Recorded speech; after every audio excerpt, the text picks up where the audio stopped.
Welcome back, everybody, to the Miami Marlins franchise here on MLB The Show 23. In the last episode, we briefly recapped the offseason. We went through spring training and narrowed down our initial 26-man roster. And then we kicked off the regular season. And so far, it's been an up and down starters. We're 9-7. We lost both games that we played in. We've got some guys playing well, and we're getting to see improvements of certain young players. Guys like Bo Bichette, Woody Landry, Jesus Sanchez, and new addition Alec Bohm have been really good. Other guys have been quiet, though. Jazz Chisholm has not produced up to this point, hitting below 200. And the pitching has been a complete roller coaster up to this point. Edward Cabrera and Sandy Alcantara have had some up and down starts, but both of them have very low whips. I'm confident that both of them are going to be pitching like the aces we know they are. The problem is the rest of the rotation has not been very good. The bullpen has been up and down as well, but it's the back end of the rotation that's really got to pick it up. That area has been our Achilles heel over the last couple of years, and right now it looks like an issue once again through the first 16 games of the season. As we take a look at our team stats pitching-wise, we're in the middle in terms of ERA and earned runs allowed. And we've got a lot of guys who are pitching pretty well, so it's the back end that's really holding us back. In particular, the guy we're going to call out right now is Eury Perez, and we briefly mentioned this at the end of the last episode, but Eury Perez has got to pick it up. He's 23 years old. This is his fourth season in the majors. He's not a spring chicken anymore. He's been around the block. He's pitched in a lot of games, and he has shown virtually no signs of improvement. He's still the same mediocre pitcher that we've had since season 2, and if anything, he's gotten a little bit worse.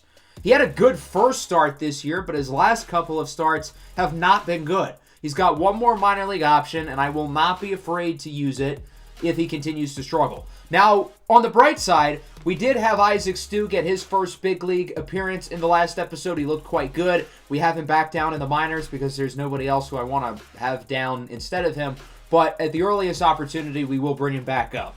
I'm going to simulate our next 3 series as we head on the road against the Giants, and then a 7-game homestand against the Angels, followed by the National League East leading New York Mets. We play the Mets on the road the following week. I'm definitely going to make it a point to play one of those games.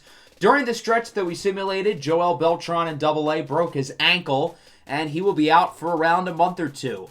Joel Beltran was our second pick in the Season 1 draft after Woody Landry, and it's time that we have the bust conversation with Joel Beltran. It's not like he's 22 years old. He's been here for a few years. He hasn't really gotten better. Now he suffers a setback by getting hurt. Not good. So we need a new catcher in the organization. So we'll be trading Hendry Mendez to the Mets for Dalton Rushing, who should give us some good catching depth. I do not like that he is an 11 blocking rating, but other than that, he looks pretty good. During the stretch of games we simulated, we ended up doing pretty good, going 7-3. We swept the Giants, including this 11-3 win with a pretty good start from Eury Perez. We took 2 against the Angels, and then we split against the New York Mets. So overall, fairly good. In Eury Perez's second start of the 10-game stretch, he was not so good. We won this game, but not because of him. 4 innings, 4 earned runs, 10 hits allowed, whereas Max Meyer, who's been really good this year, absolutely shoved.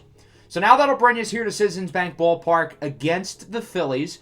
And I do want to talk about Jazz Chisholm real quick because he's hitting 195. That's not good. I'm not super worried about him because he's doing well. Other than that, he's still getting extra base hits. He's still drawing walks. He's still playing good defense. So I think he's going to pick it up. Edward Cabrera's ERA is in the 4s after 6 starts. He hasn't been as good as he's been, but again, I'm confident he will turn it around. Sandy Alcantara has definitely played better over his last couple of starts. But Eury Perez, man, not so much. So as we look at this series against the Phillies, I really wanted to play against them because, revenge and all that. They've got Juan Soto back in their lineup, but they don't have Alejandro Kirk, who they signed in the offseason. I want to play against the Phillies when they're at full strength. So we're going to wait until early June, the next time that they're on our schedule, to play against them. So we're going to simulate the series at the bank against the Phillies. and we're going to head on over to Citi Field against the Mets. We ended up taking 3 of 4 on the road against the Phillies, which is rather exciting. We're now in first place in the division. Alec Bohm, the former Philly, played really well against his former team, and he is still producing at a very high level. I do want to talk about Camilo Doval, though, real quick. He has not been good at all. He's allowed the same amount of runs that he did in all of last season.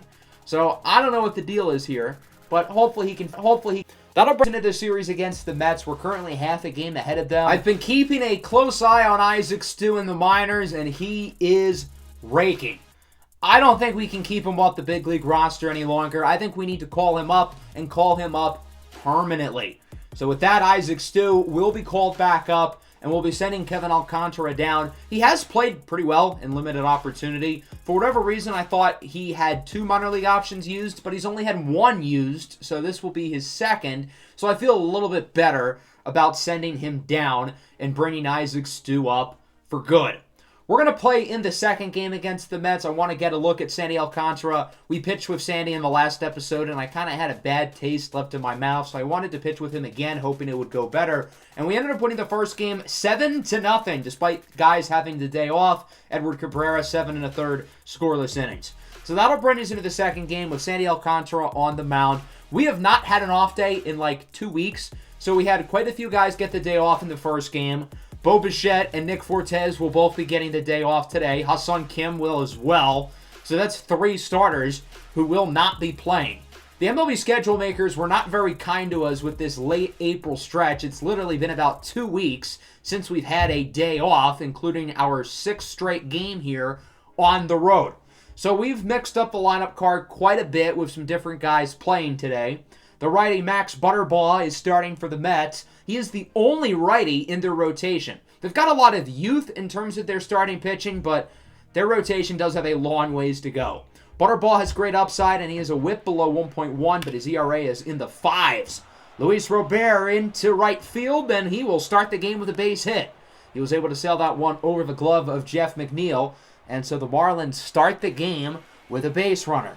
That'll bring up Alec Bohm. He's been around the block in the NL East. He's been in these buildings before, and he's going to make a play early into right field. That one goes to the corner. Luis Robert holds up at third. Maybe the Marlins send him if there's 2 outs, but since there's nobody out, there's no reason to risk it. 2 runners in scoring position here for Jazz Chisholm, who slowly but surely is getting the average up. He's now hitting .214. As he grounds this one over to second, Jeff McNeil makes the play. But Luis Robert will score, and Alec Bohm advances to third, and so it's 1-0. 2 away here for the rookie, Isaac Stu. Back in the majors, he hits this one well into left center field. Go ball, go! It is going to hit the top part of the wall, and so it's out of play for a ground rule double. That'll score Bohm, and it's 2-0. I thought that one had a chance to be a homer. It would have been the first of his career, but unfortunately not the case. Jesus Sanchez strikes out on the circle change, and that'll wrap up the top of the first inning. The Marlins with a strong start as they score 2. Here is Sandy Alcantara, who has pitched quite well so far this year. 3.15 ERA, .95 whip. He is 0-3, but wins and losses really don't matter for pitchers because it's not really a pitcher-dependent stat. Stephen Kwan up the middle for a base hit, and New York's got a base runner. The Stephen Kwan-Kodai Senga swap from back in Season 1 has really turned out to be a good deal for both sides. Brett Beatty grounds it to third. Bohm makes the play, and that'll wrap up the first inning. Brett Beatty, for what it's worth, leads all players in WAR this year, and he is the current frontrunner for the NL MVP. He's a big reason why the Mets have been good this year, and he's not some one-year wonder. Beatty had a 7 WAR a season ago. Here's Austin Wells starting for Nick Fortes. Rips this one into left center field, and that one is going to go for a double. Whenever Austin Wells has gotten the opportunity to play, he's been good. He's a quality player, and he continues to produce. Jacob Berry is up now, hitting a measly 200 so far on the year. He'll take a walk, and the Marlins get another base runner here. 2 on and 1 away. That'll bring us back to the top of the order. Luis Robert up for Miami. Overall, Robert's had a really good season, and most importantly, he stayed healthy. Right as I'm gassing him up, though, he grounds into an inning-ending double play. Not ideal. So the Mets still trail 2-0 here as we go bottom 2. Austin Meadows is up with 2 away. Pitch from Sandy. And this one is grounded over towards second. Jacob Berry, playing second base for the first time in his big league career, is unable to make the play. And that'll go for an infield hit for Austin Meadows. That'll bring up the catcher, Francisco Alvarez, with a 12-6 right down the middle. What was he waiting for? I mean, that is a beauty to hit. Sandy Alcantara did not locate that pitch well at all, and he's not going to swing. Top three. Alec Bohm goes down looking on the fastball. I don't really know what he was waiting for either there. That'll bring up Jazz Chisholm. Drove in a run during his last at-bat. And Jazz Chisholm crushes this one into left. If it's fair, it's gone, and it does not curve fair. It'll stay foul. And so the home run will not count for Jazz Chisholm. Following pitch, he will take a walk. So still a productive at-bat for Jazz Chisholm as he is on pace. That'll bring up Woody Landry, who's taken another step up this year. Hits a 108-mile-per-hour single into right field. A rocket off the bat. And the Marlins have two aboard here for Isaac Stu, the young switch-hitting corner infielder from the Dominican Republic. Grounds it to short. That'll be an inning-ending double play. The Marlins not hitting clutch. Shocking, I know. Back-to-back innings with double plays. And so it'll remain 2-0. Francisco Lindor leads off the third. He goes down looking on the slider. Lindor's hitting the ball really well. I'm not entirely sure why they have him at the bottom of the lineup rather than the top. Manuel Margot will go down on the sinker. Into the bottom of the fourth, same score. Stephen Kwan goes down on the 12-6. Sandy Alcantara has pitched a gem tonight. He is on fire at the moment. The Mets can't hit him. Brett Beatty doesn't get a hit there because he draws a walk. I don't blame Sandy for not wanting to throw strikes to Brett Beatty. He's one of the best players in the league. What a play here by Jazz Chisholm. That'll be an inning-ending double play. Score remains 2-0 through 4. We have really not had much offense since the top of the first inning. Will either team change that here in the fifth? Alec Bohm will start the inning here with a single into left field, his second hit of the game, until the Marlins have an early base runner. We'll see if they can do any damage as the Mets are going to make a pitching change. Max Butterball's day is done. He'll be replaced by the veteran righty Anthony DeSclafani, who started his career with the Marlins all the way back in 2014. Jeff McNeil unable to make the play, and Woody Landry finds himself aboard with an infield single. 2 on, 2 away. Big opportunity for the new kid on the block, 19-year-old Isaac Stu, who drove in a run with a double earlier today. He rips it up the middle. That'll go for a single. Bohm is waved around to score. Woody Landry heads to third, and the Marlins lead it 3-0. Another RBI from Isaac Stu. He's driven in 2 of Miami's 3 runs today. Runners on the corners now, 2 away. That'll bring up Jesus Sanchez, who crushes this one into straightaway center field. No doubt about this one. It's a 3-run blast for Jesus Sanchez, and the Marlins double their lead. That's Sanchez's 5th home run of the year, and the Marlins are now ahead 6-0. Finally, clutch hitting. Way to make plays with 2 outs. A big single from Isaac Stu, and Jesus Sanchez clears the bases with a bomb. Not a good outing from DeSclafani. He'll be taken out of the game, replaced by the righty Mason Miller, who faces off against Brian De La Cruz, who's not gotten off to a great start this year. He strikes out on the fastball. Big inning, though, for the Marlins. They score 4, and we go to the bottom of the 5th. Sandy Alcantara is still pitching a gem as he strikes out Jeff McNeil. Alcantara's allowed 2 hits today, and, well, that's it. He strikes out Austin Meadows on the circle change. The Mets still cannot hit him. Will Sandy strike out the side? Yes, he does. Francisco Alvarez goes down looking. 5 scoreless for Sandy Alcantara. The Marlins are kind of in a weird spot with him right now because they're up 6-0. They're probably going to win the game. But Sandy's pitching really well. But they also don't want to overwork him as we go into the 6th inning. Good work from Mason Miller. He retires the side. Luis Robert thought that pitch was high, but it curves in the strike zone. And so he will go down looking. Sandy Alcantara will stay for at least 1 more inning here in the bottom of the 6th. He would allow an early walk, but he does strike out Brandon Nimmo here. Now against Stephen Kwan. Got him on the circle change. 6 scoreless for Sandy Alcantara. Does he have another inning in him? I think he does. It's just a matter of if the Marlins are going to conserve him or if they want him to go 1 more. Woody Landry rips this one up the middle. His 3rd base hit of the day.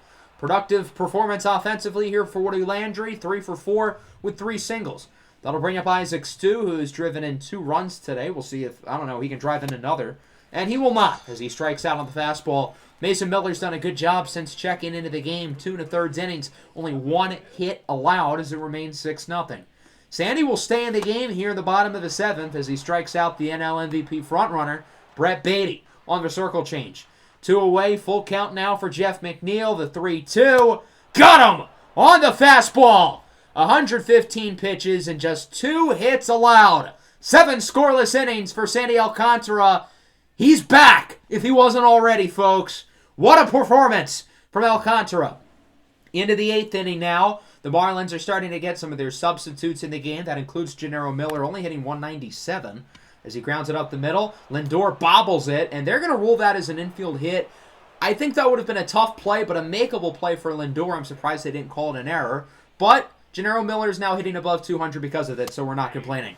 Miller looks to steal second, and he is out of there. Gunned down by Francisco Alvarez. So the defensive blunder by Lindor proves to not matter. Bottom 8, Joe Shearer into the game for the Marlins, who are hoping he'll be able to take it the rest of the way. 6 scoreless innings so far. He's been very good so far. A great young piece within this bullpen, hopefully for years to come, as he strikes out Austin Meadows on the 2-seam fastball. That'll bring up Francisco Alvarez. Goes down on the slider. Let's see if Joe Shearer can retire the side, specifically strike out the side. He does. Francisco Lindor goes down on the fastball. The Mets have just not been able to hit the ball against the Marlins. They were shut out in the first game, and it looks like they're going to be shut out again. Caleb Ferguson, the lefty, is in for the Mets. He's been pretty solid this year, and he's got a filthy off-speed pitch. Luis Robert to right field. It goes off the wall. Robert digging in for second. He slides in safely with a double. The Marlins have a runner in scoring position as they look to extend the lead at 6. That'll bring up Alec Bohm now. Count is 1-1. Runner aboard, 1 away. And he gets plunked on the sweeping curve. So now there's 2 aboard here. 2 away for Woody Landry, who's gotten a base hit in each of his last 3 at-bats. The 2-2 with 2 away. And he will weakly pop this one up into shallow left field. Francisco Lindor will make the play. And the Marlins leave 2 aboard. Let's see if Joe Shearer can finish off the job here in the bottom of the 9th. Ha-Seong Kim at second. What a play! Nimmo is safe, but an incredible defensive play by Ha-Seong Kim, checking in as a defensive substitution. Nimmo's hit streak goes up to 12. One of just 3 hits today for the Mets. Kwan grounds it to second. This could be it. 4-6-3 double play, and that'll do it. The Miami Marlins win it 6-0. They officially win the series here in Queens, and they do so by shutting out the Mets twice. I said Edward Cabrera and Sandy Alcantara were going to pick it up after their slow starts, and what do? Cabrera goes 7 1/3 scoreless in the first game. Sandy goes 7 scoreless here in the second game. We really do have 2 aces at the top of our rotation, and as annoying as it is to have inconsistency in the back end, it's nice having 2 guys who we can truly depend on as ace-level pitchers. The offense had their good moments and their bad moments. We scored in spurts, and, well, we only needed 1 run to win because the pitching was so good. Isaac Stu really performed. He had 2 hits and 2 RBIs. Jesus Sanchez had the big homer to basically ice the game. Obviously, the pitching was the big story. 14 strikeouts and just 3 hits allowed from Sandy Alcantara and Joe Shearer. They were both very good. The Mets could not hit the ball. I give credit to Miller and Ferguson. They were able to make the game not completely out of hand. Overall, a very good win. Good to see Cabrera and Sandy pitching well. With that, we will lead the division after the series over the Mets. The Phillies and Braves, meanwhile, still under 500. Those 2 teams have not been very good this year. To start the month of May, we've got a lot of interleague series as we play the Red Sox, the Yankees, the Orioles, the Astros, and the Rangers. We're going to simulate up to this Astros series, so we'll wrap things up against the Mets, and then we'll play against Boston, the Yankees, and the Orioles. So Austin Wells, our backup catcher, tears a finger ligament. He'll be out for a month or 2. That's not ideal. I get he's not a starter, but he's still a very important backup. So Edgar Quero will be called up. He's played pretty well in AAA. He's earned this opportunity to get his first big league action. We need more catching depth, though, so we're going to have to trade for another catcher. We'll be making a deal with the Oakland A's to acquire Jefferson Quero.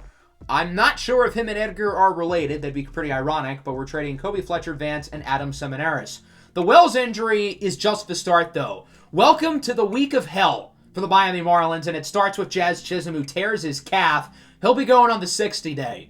That really sucks because Jazz Chisholm was really starting to play well, and then boom, big injury that's going to sideline him for at least 2 months, likely at least until the All-Star break. Esterio Ruiz will be called up to replace him, and now the lineup looks a little bit different with Jazz Chisholm not in there. However, the injuries are not done. The week from hell continues as Woody Landry fractures his shin. He'll be out for a month or two. Not good. So now we've got our arguably two best players, or two best position players at least, who are going to be out for at least the next month. Woody Landry's been playing really well. The average is at .319. He's been really producing. And now he's injured. So what is happening? Orelvis Martinez is going to be called up to replace him, and now the lineup looks really different without Jazz and Woody. Isaac Stu is officially an everyday player. It's time for him to play well and be a really good player very quickly. Now, the good news is we still won a lot of games. We swept the Red Sox. We swept the Mets. We got swept by the Yankees, though. This game against the Red Sox, we won 15-6. The offense caught fire. This game, we won 10-3. This is the game that Jazz Chisholm got hurt, and he was 3 for 3 before he got injured. But nonetheless, the offense played really well there. And then against the Orioles, we won 2 games, including one 14-5. So that's 3 double-digit scoring days. This last one without Jazz Chisholm or Woody Landry. In 2 of those games, we had Gennaro Miller starting, so clearly the offense likes him. We're now only a game ahead of the Mets, who have been playing really well. The Phillies and Braves still struggling, although the Phillies have won 3 in a row. And that'll bring us into our series against the Astros. There are a couple guys I want to talk about real quick before we get into our Astros series. That'll start with Bo Bichette. Yeah, he's awesome. Like, really awesome. He's tied with Brett Beatty for the lead in WAR amongst all players across baseball. He's second behind Beatty for the NL MVP. He's been unbelievable. He is playing like he wants $300 million this offseason. And then Sandy Alcantara has continued to dominate since that performance against the Mets. 2.67 ERA, .93 whip. That'd be the lowest of his career. Sandy was disappointing last year, and he was not good in the postseason. But he looks like the old Sandy, which is really nice. Edward Cabrera is higher in pitching WAR, oddly enough, but Sandy's been great. Both of those guys are free agents, and both of those guys have made themselves some money. Luis Robert, Jesus Sanchez, Alec Boehm, those guys have all made themselves a lot of money as well. Pretty much everybody who's an impending free agent is playing really well, which is good, but also kind of bad. So the first game against the Astros, we lose. Sandy Alcantara got the start, and he pitched really well again. So that'll bring us to the second game. I wanted to get a look at Jeffrey Springs because I have not pitched with him yet. So I figured now would be a time to do so. A good time, to be frank. The Houston Astros are always a team I like to go against because their organization is basically the model of success in the MLB. The Astros are the second-ranked team in the game, only behind your Miami Marlins, who are number 1. I'm not sure if that ranking takes into account Jazz and Woody being hurt, but on paper, these are the 2 best rosters in baseball facing off. With no Jazz and Woody, the lineup certainly looks quite a bit different. As we take a look at Jose Urquidy for the Astros, who's been great this year. 2.08 ERA, .85 whip. That's got to be the lowest whip in baseball. 5 walks and 39 hits in 52 innings. Are you kidding? This guy does not allow base runners. However, Alec Boehm does not care about your statistical narratives. He singles into right field. Boehm really has not cooled off since a hot April. He continues to absolutely rake. That'll bring up Bo Bichette, who's been arguably the best player in baseball this year. Singles it into left field, and the Marlins have 2 early base runners. Jose Urquidy does not allow a lot of hits, but so far so good. 2 on, 2 away now for Jesus Sanchez, who's got a big opportunity. Sanchez with a liner into right field. He hits it hard enough to go over the fence. It's a 3-run shot for Jesus Sanchez. Home run number 7 on the year for number 7. And it's a 3-0 ball game. Jesus Sanchez had a 3-run homer in the first game we played today against the Mets. Now he gets one here against the Astros. Jesus Sanchez has absolutely raked this year. He's hitting like .330 right now. That'll bring up Isaac Stu. He had a 2-homer game against Boston and one of the double-digit wins. Those were his first 2 homers. Nearly gets that one over the fence, too. Instead, it will go for a double, and the Marlins have another runner in scoring position. They clearly are not satisfied with this lead. That'll bring up Nick Fortes now. We'll see what he can do with one away. And he will hit this one high and deep in a left field. Back at the track, at the wall. It is caught. I was going to say, if the Marlins got another homer there, that would have been pretty crazy. 2 gone now for Brian De La Cruz, who was an Astros prospect for a while, went up the minors with Houston, launches an 115-mile-an-hour rocket into the gap. To put that in perspective, in real life, only 20 players have a max exit velo of at least 115 miles an hour this year. What a hard hit ball for Brian De La Cruz. It's an RBI double, and that'll make it 4-0. That'll bring up Aurelvis Martinez. His first at bat of the year, crushes it into left field. That ball had a family, but not anymore. It doesn't. It's 6-0 Marlins. Welcome back to the big leagues, Aurelvis Martinez. His first at bat is a 2-run bomb, and it is 6-0 Miami. A 6 spot in the first inning off of arguably the best pitcher in the AL so far. Jose Urquidy's not going to make it through the first inning. He'll be replaced by the long reliever, the lefty Dax Fulton, a former Marlins prospect who was with our farm system for many years. Ha-Seong Kim flies it into center. It is caught by Whitaker, but the Marlins are going to bat around. The entire lineup gets a crack, and they score 6. A lot of run support for Jeffrey Springs, who hasn't even thrown a single pitch up to this point. He's 5-0 with a 3.25 ERA, 1.38 whip. He started the year off slowly, but over his last 4 or 5 starts, he's been actually pitching really well. Facing off against Jose Altuve, the future Hall of Famer, rips this one into left field, and that one's going to go to the corner for extra bases. Say what you want about the guy, but Jose Altuve is still a superstar. 5 years later, he has not gotten worse at all, and he's really not that far away from 3,000 hits, maybe a year or 2. Kyle Tucker with 2 away grounds it to third. Aurelvis Martinez makes the play until the Astros are unable to score in the bottom of the first inning. What a start for the Marlins. They lead at 6-0. We'll see if they can potentially add to their lead off of the former Marlin prospect Dax Fulton. Not a bad start to the second. Luis Robert, one of the 3 guys who did not get on base in the first inning. Sure enough, he starts the second with a hit. Bo Bichette is up now. He had a hit and scored in his first at-bat. And this time he's going to score his way back to the dugout, striking out on a changeup. Good pitch there by Fulton.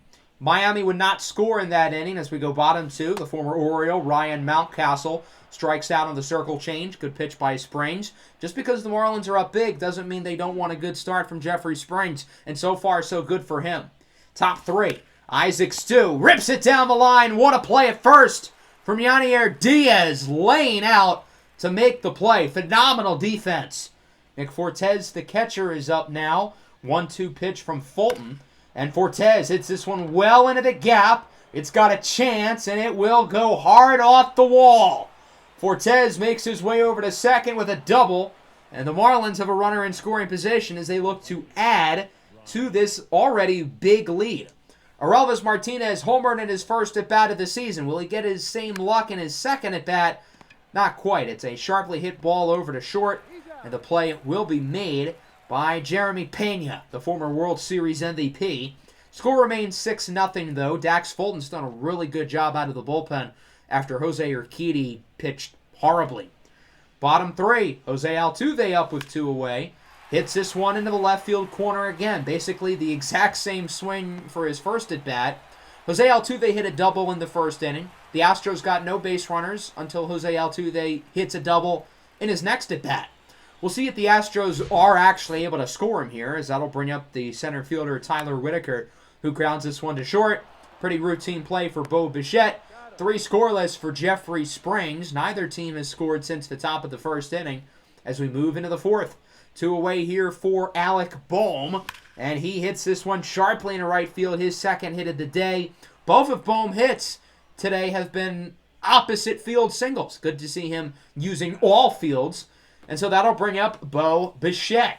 1-1, runner on, and Bichette grounds this one to second. Altuve makes the play, That's 3 1/3 scoreless innings out of the bullpen for Dax Fulton, who continues to look excellent against his former organization. Let's move into the bottom of the 4th now, see if the Astros can get anything going, as it's Yordan Alvarez who leads off the inning. Jeffrey Springs certainly does not enjoy pitching to him because Yordan Alvarez knows how to swing the bat. Single into right field, and so the Astros get a base runner not named Jose Altuve for the first time today. That'll bring up Kyle Tucker. He launches this one into right field, and that one is way out of here. The Astros on the board. It's now 6-2. Kyle Tucker with his 4th of the year. That one looked like an absolute piss missile. It only goes 375 feet with a exit velo of less than 100. But because the right field is very shallow here, that one looked like it was an absolute bomb. Still was, though, nonetheless. As Ryan Mountcastle hits it up the middle for a single, Jeffrey Springs looked great through 3 innings, but now things are slowly but surely unraveling. So Springer allows 3 consecutive base runners to start the inning. 1 away for Keibert Ruiz, the catcher, who strikes out on the circle change. Yanier Diaz now flies this one into left. Isaac Stu does not have to move. He can just stay stationary and make the play. Not a bad inning, though, for the Astros. They get 2 off of the homer by Tucker. Jesus Sanchez leads off the 5th. Little lefty-on-lefty crime. Fulton serves him a meatball, and he capitalizes. Crushed into right center. That ball is gone. Jesus Sanchez goes yard again. The Marlins have not scored since the 1st inning off of a homer by Jesus Sanchez. This is his 2nd of the day and his 3rd homer in-game in today's episode. Jesus Sanchez's development against left-handed pitching has been marvelous to watch over the last year or so, and it's turned him from a glorified platoon player into a legitimate star. He hit well against lefties last year. This year it's carried over. He's hitting .280. Now, regardless, you can't be throwing him meatballs, whether you throw right-handed, left-handed, or with your feet. You can't throw a 75-mile-an-hour pitch right down the middle. Instead, you got to look for the corners and throw it hard, but that's not going to prevent Isaac Stu from getting a base hit, and so the Marlins get another base runner. That'll bring up Brian De La Cruz now, the former Astro prospect. Nick Fortes, by the way, walked. That's how the Marlins got another base runner. As De La Cruz rips this one into the gap. Isaac Stu will score. Fortes will follow. And the Marlins lead at 9-2. Dax Fulton was pitching so well, but then he allows 4 consecutive base runners, headlined by a solo homer by Sanchez and a 2-run double by Brian De La Cruz. So Rafael Montero will come out of the bullpen to replace him. Montero has not pitched all that well this year. He has an 8.36 ERA as he faces off against Luis Robert with 2 away. Robert grounds this one over to short. Going to be a tough play for Jeremy Pena, and he will make the throw. The Astros score 2, and what do the Marlins do? They one-up them with 3. With the homer by Sanchez and the 2-run double from Brian De La Cruz as it's 9-2. Big lead for Miami. Hopefully they can hold on as Travis Swaggerty starts the 5th strong for Houston, getting it over the glove of Aurelvis Martinez, who jumped awfully high in the air. That'll go for a double, and the Astros start the inning with a runner in scoring position.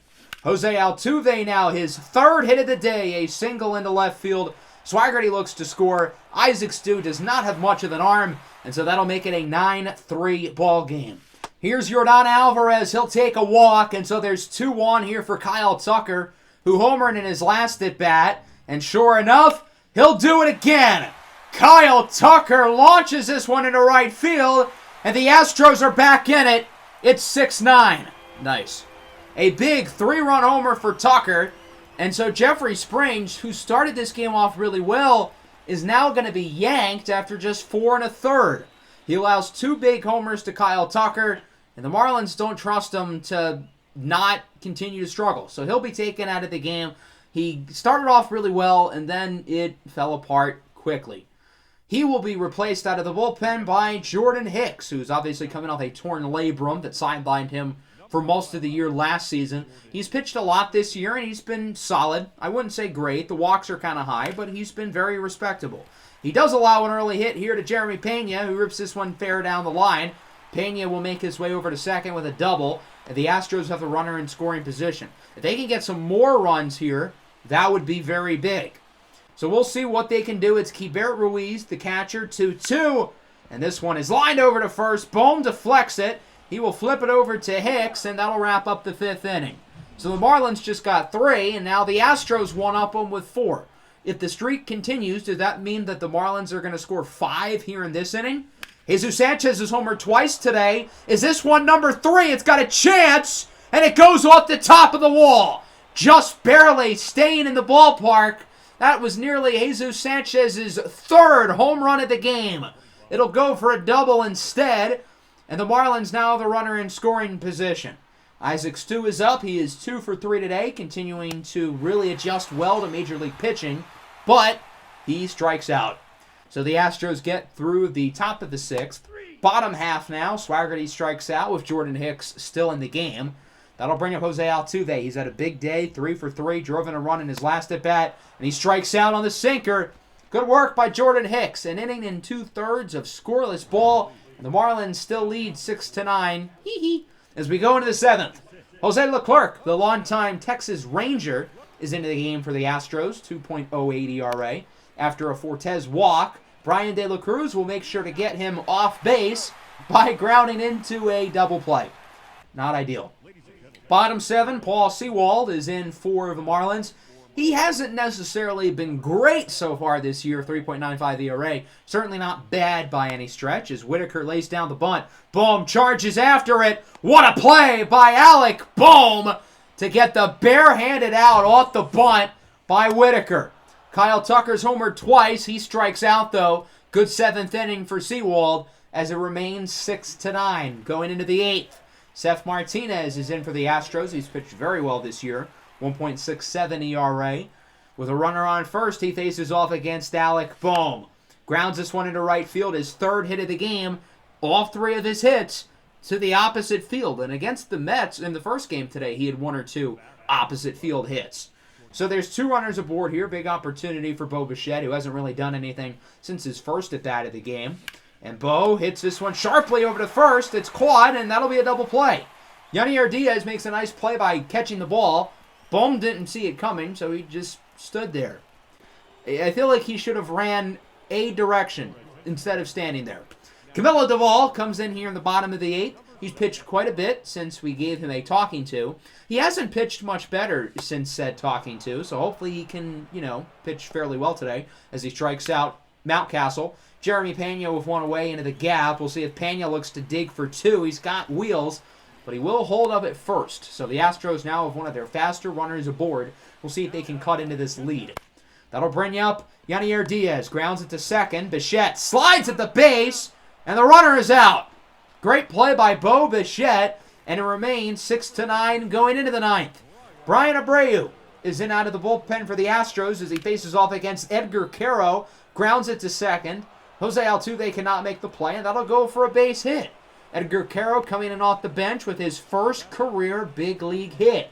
He was 0 for 4 up to that point, but now he gets big league hit number 1, an exciting moment for the switch hitting catcher. Gennaro Miller coming in off the bench, flies this one into center, and it will be caught by Whitaker. So it's 6-9 going into the bottom of the 9th with the closer Devin Williams coming in for the save. Devin Williams has not pitched all that well this year. He was significantly better a season ago. His potential has gone down from an A to a B, for what it's worth, as he has only completed 75% of his save opportunities with an ERA in the 5s. He strikes out Jose Altuve on the sweeping curve. Now Tyler Whitaker down on the cutter. Devin Williams retires the side, and the Marlins with a nice 6-9 victory here in Houston.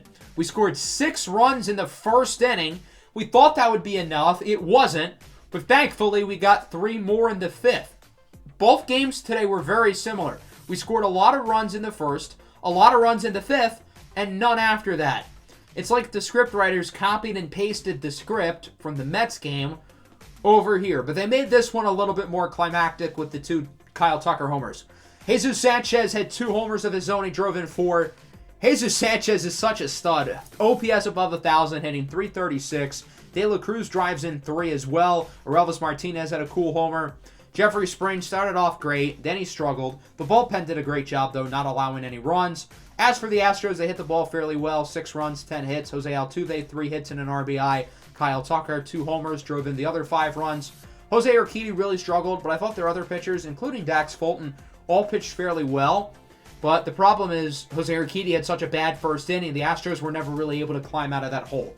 So we split the first 2 games. Hopefully we can win the series in our final game. I do want to talk about Jesus Sanchez real quick because he has been unbelievable this season. I know I mentioned it when he hit his second homer that he's turned from a glorified platoon player into a star. It was really last year in the playoffs that he really started to play well, and it has carried over into this season. And again, he's making himself a lot of money, being that he is a free agent at the end of the year. So we're going to simulate this last game against the Astros. Yuri Perez against Framber Valdez. We definitely don't have the pitching advantage, and we lose 7-5. Yuri Perez did not pitch well. Actually, to be specific, he was pretty horrendous. He did not make it out of the second inning. He allowed all 7 runs, and the bullpen did not allow a single run after that. And the offense played fairly well. 5 runs should be enough to win, but Yuri Perez really struggled. 7 hits, 3 walks, 1 strikeout, 7 runs allowed in an inning and 2/3. Yuri Perez has gotten 9 starts this year. He has an ERA in the 7s, a whip in the 2s. He's getting sent down. He has one more minor league option, and we're going to be using it right now. I don't know how he has a positive whip. He's been horrible this year. He's got to clean it up or else he's not going to be a future piece of this team. It's really that simple. It's year 4. There's no more excuses. You got to play well. So the question is, who's going to replace him in the rotation? Could it be Max Meyer, who's been great out of the bullpen? Could we look at AAA with Stephen Alez, or maybe one of the top prospects, Tyrell Berry, Robbie Jones, or Hitoki Nomo? Let me know what you think we should do with Yuri Perez and who we should replace him with down below in the comments section. We're going to get through the rest of May and the early portion of June in the next episode. I certainly hope to play against the Phillies because I want to play against a fully healthy Phillies squad, but we'll see what ultimately happens there. Make sure to leave a like and subscribe to the channel if you are new. Peace out.